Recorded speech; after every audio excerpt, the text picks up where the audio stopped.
It's now time for our scripture reading. Today's scripture lesson is inspired by the book of Jonah, chapter 2, verses 8 and 9. Those deceived by worthless things lose their chance for mercy. But me, I will offer a sacrifice to you with a voice of thanks. That which I have promised, I will pay. Deliverance belongs to God. And so it reads. The story of Jonah and the big fish is one of the better-known stories of the Old Testament, but I wonder how many people really think about what it means. The book of Jonah is 4 short chapters telling the story of Jonah and how he disobeyed God, was swallowed by a big fish, and then rescued by God's grace when he decided to comply. Let's go back to the beginning. In the first chapter, a personified God instructs Jonah to go to the city of Nineveh and preach against it, because of its wickedness. But Jonah decided to run away rather than face such an uncomfortable responsibility. And instead, he went to Joppa and caught a boat and headed for the city of Tarshish. A great storm came and frightened everyone on the boat. The people on the boat prayed, but Jonah was asleep below deck. The captain woke him and told him to pray too. They felt that someone on the ship was to blame for the terrible storm that was punishing them, so they drew lots to determine who should take responsibility. The lot fell on Jonah, and they asked him questions about who he is and where he was from. When he told them he was a Hebrew and he was running away from God, they got scared. They asked him what he had done for such punishment. As the storm intensified, they felt like they needed to do something to seek relief. Jonah told them to throw him into the sea. He believed it would make the storm subside if he sacrificed himself. They tried to get to shore, but they couldn't, and ultimately they honored his request and threw him overboard. The sea calmed. Meanwhile, Jonah was struggling in the water. God sent a big fish, sometimes characterized as a whale, to swallow him. For 3 days and nights, he stayed inside the fish, praying to God. Finally, God had the fish expel him onto dry land, and he was safe. After this, Jonah went ahead and did what he had originally been told to do.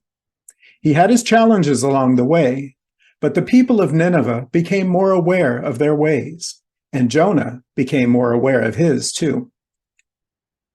Now, this is a fantastic story, and I wouldn't expect anyone to take it literally. But true or not, there are important lessons that it teaches us. It isn't hard for us to feel like Jonah from time to time, overwhelmed by our responsibilities to the point that we want to just run away and never come back. But if we do, we must then take responsibility for the consequences. That's really what this story is all about, not just for Jonah, but for the people of Nineveh and for us too. Let's take a look at the scripture from a metaphysical point of view. The Hebrew meaning of the name Jonah sheds light on the complexities of his consciousness and ours. Jonah means a dove or dove-like, warm, affectionate, lovable, loving, fruitful, productive, fertile, effervescent, passionate, oppressive, violent, intoxicating, and destructive. It's kind of all over the place, isn't it? Many good productive qualities, but also destructive qualities, much like we exhibit from time to time, depending on our circumstances. Jonah is like the average Joe, reflecting the spectrum of our human tendencies. Metaphysically, Jonah represents a prophetic mind, which, if not used with divine love, binds us to a belief that the effects of karma, or the law of cause and effect, cannot be redeemed or forgiven. In other words, Jonah is the part of our consciousness that can sometimes believe that we're beyond hope and that we don't deserve better. Nineveh, the city where Jonah was supposed to travel, is the seat of our natural animal forces in our physical consciousness. It's the part of us that does what we want, not necessarily what we should do. This is why Jonah was sent to help them. But his consciousness wasn't really that much different, was it? Tarshish, the city where Jonah chose to go instead, represents the hard, unyielding, argumentative, battering, and demolishing tendency that is characteristic of our purely intellectual, reasoning nature.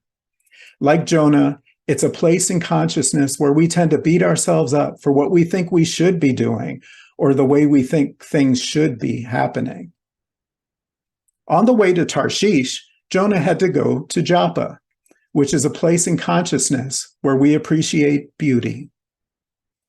Water represents our emotions. It also has an aspect of cleansing. When we're faced with challenges, it's our emotions that make things seem stressful, even when they might not really be. But once we gain perspective in our situation, the same challenges give us a sense of accomplishment as we successfully work through them. The fish represents ideas of multiplication. Now that might sound a little strange, but if you think about it, when we're tied up in our thoughts, they tend to grow and take a life of their own. The big fish, the really pressing ideas, can overwhelm us until we're forced to sit with them, work with them and through them, and then move past them. Only then will they release their hold on our mind and our consciousness. There are also some other interpretations of the fish. Elizabeth Sand Turner, who wrote extensively about metaphysical interpretation of Scripture, saw the fish as us falling into a disastrous state of affairs. Others interpret the fish as divine ideas. All of these interpretations have merit and serve well to teach us about what the story means about us. The dry land that Jonah ends up on represents a more even state of mind that we find after we calm our emotions and see things more clearly. And of course, we don't see God as a person controlling and commanding us, but rather the universal laws of nature in action. The law of cause and effect and the law of attraction are both at play here, affecting how we perceive the situations we encounter based on the energies we draw to us in response to them. This passage tells us the story of our own consciousness and how we sometimes react to our situations, where our intellect deceives us into thinking that we're helpless. We try to head for places of beauty that will make us feel better, that greener grass on the other side of the fence. But until we reconcile that mindset, we may end up in an even more destructive place. Along the way, the big fish, our overwhelming thoughts, or our disastrous state of affairs, can capture and consume us. But as we stop, meditate, and put everything in the proper perspective, we realize that we can handle a lot more than we think we can. As we achieve this new perspective, the divine ideas release us. We begin to realize that life isn't always gloom and doom, and it's possible for things to turn out fine, even if we get a little intimidated by them along the way. What a wonderful lesson! And we go through this process a lot more often than we realize, some more than others. The story of Jonah always reminds me of the Walt Disney version of the story of Pinocchio. Pinocchio is a puppet who was cherished by Geppetto, the man who crafted him. But he felt like he wasn't good enough. He wanted to be a real boy, which didn't seem possible or feasible to him. Like Jonah, he sometimes thought he would be better off not existing at all, and concluded that he must be a disappointment to Geppetto. This is his Jonah consciousness, that he is beyond hope and that there's nothing anyone can do about it, even his own conscience. When Pinocchio ran away, he went to places that seemed wonderful and fun, like Joppa, but ended up turning scary and intimidating, like Tarshish. During his adventures, he heard news that Geppetto had been swallowed by a whale and became determined to find and rescue him. He ended up being swallowed by the whale too. If Pinocchio is Jonah, then perhaps Geppetto is a representation of God or the universe inspiring and guiding Pinocchio to where he needed to be. Once inside the whale, they were forced to work past their emotional responses and figure out how to escape. After some contemplation, they came up with a plan to light a fire, which caused the whale to cough and sneeze, and they were expelled, much like Jonah was from the big fish. After going through this trauma, they could see more clearly that happiness wasn't as far as Pinocchio thought it was. With a clearer perspective, Pinocchio realized he wasn't a scared, rigid wooden puppet anymore. He overcame the intimidating thoughts that held him back, and he realized, quite literally in this case, that he could accomplish exactly what he wanted, to be a real boy. And he did. And of course, they lived happily ever after. The parallels between Pinocchio and Jonah are pretty obvious, but the lesson is no less significant. But things like this happen in real life too. A friend of mine, we'll call him Anton, grew up in a difficult family situation. He was the youngest child of a divorced single mother. She had to work long hours in the restaurant of a country club where the members were wealthy and affluent. Until he became an adult, Anton spent much of his time at the club, often out of necessity when family members couldn't watch him while his mom was working. He had a tendency to feel less than because he thought his meager life could never compare to the kids of the wealthy families he spent so much time around. He ended up making up stories about where he went to school, and as he grew older, this expanded into stories about a degree that he never earned and a job working for Congress that he also never had. Anton created a myth that he then felt that he had to live by. He bought expensive clothes and furnishings, and even wore colored contact lenses because he thought he would be perceived more positively if he had blue eyes. He was so determined to live this fantasy that he wouldn't let anyone see him without his blue contact lenses, even the people who were closest to him. In reality, it was pretty obvious that they weren't real, but he had to stick to his story.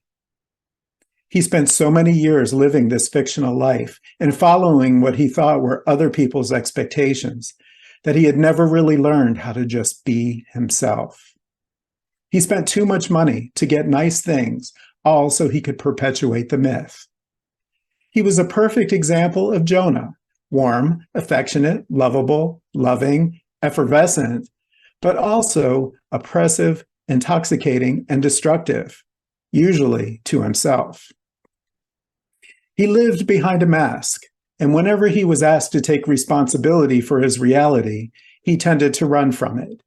He would compensate by partying a lot, entertaining his friends, creating what he saw as beauty, like Joppa, but ultimately running himself into overwhelming debt and a feeling of hopelessness, like Tarshish. His family did their best to convince him to stop living this imaginary life he had created for himself, but giving in would show others the weaknesses that he saw in himself. The situation snowballed until one day he had a confrontation with his manager and was let go from his job. The big fish he was running from finally caught up with him and swallowed him. He couldn't pay his bills. He lost his car. He lost friends. He lost his home. It was a sad thing to see. But being in that situation, like Jonah, forced him to think about what was really important. He couldn't afford to wait for his idea of a perfect job. He had to straighten his life out now. He had to learn to be himself, his real self, not the one he created for everyone else to see. He ditched the contact lenses. He quit smoking. He took the first job that he could get, which happened to be selling cars. For once, his friends, his family, and his world got to see the real Anton, and he was free. He sold his first car a few days before Christmas. He came home with his tie cut in half, a tradition in the car business when you make your first sale. And more importantly, he had a commission check. He had found purpose in achieving something meaningful that was real. He had found a sense of satisfaction that he had never known, because he was free from having to spend even one brief moment perpetuating that intricate performance that had held him back for so long. He was at peace. The big fish had expelled him onto dry land, and now he could be the genuine person he always wanted to be, but never had the strength to do. The future, for the first time, looked honest and bright. Now that would be a wonderful ending to the story, but there's a little bit more. They say we follow our life path until we learn all of the lessons we need to learn. I believe this is true. Anton had health issues, and because of his financial predicament, he had started conserving the important medication that kept him healthy. That night, the same day he sold the car, the same day he found his peace, Anton had a stroke. A few nights later, right after Christmas, when no one else was around in the hospital, he stepped out of his physical body, happy and at peace. Though it was sad for the loved ones he left behind, it was an amazing thing to personally witness a person achieving their purpose in life and going out on top. God bless Anton. Now, of course, for most of us, our challenges aren't quite that dramatic, though they may seem so at times. But they're no less significant, and they may seem no less overwhelming, and they certainly are no less important on our path of growth and understanding. The key is to allow ourselves the space to work with our responsibilities and our disappointments and our challenges rather than running away from them, or hiding from them, or ignoring them, or whatever our human consciousness tries to do to protect us from the things that frighten and intimidate us. When we accept what we need to do and focus on getting it done, instead of feeling hopeless and overwhelmed, we dodge the big fish entirely. But even if it catches us, we can take time to contemplate and understand where we are and take the path that frees us from the burdens that we so often impose on ourselves. I will close with Jonah's prayer, which he spoke from his heart while trapped in the belly of the fish. This was his moment of realization that he had the power to overcome his challenges instead of running away from them. The last two verses are our scripture lesson today. I called out to God in my distress, and God answered me. From the belly of the underworld, I cried out for help. You have heard my voice. You had cast me into the depths of the heart of the seas, and the flood surrounds me. All your strong waves and rushing water passed over me. So I said, I have been driven away from your sight. Will I ever again look on your holy temple? Waters have grasped me to the point of death. The deep surrounds me. Seaweed is trapped around my head at the base of the undersea mountains. I have sunk down to the underworld. Its bars held me with no end in sight. But you brought me out of the pit. When my endurance was weakening, I remembered God, and my prayer came to you, to your holy temple. Those deceived by worthless things lose their chance for mercy. But me, I will offer a sacrifice to you with a voice of thanks. That which I have promised, I will pay. Deliverance belongs to God. We spend so much time on worthless things that don't serve us well. Things that we can put so much value on material possessions and distorted ideas that we easily lose sight of what's really important and meaningful. These things become distractions that can lead us to feelings of hopelessness because true happiness and satisfaction are so easily obscured by them.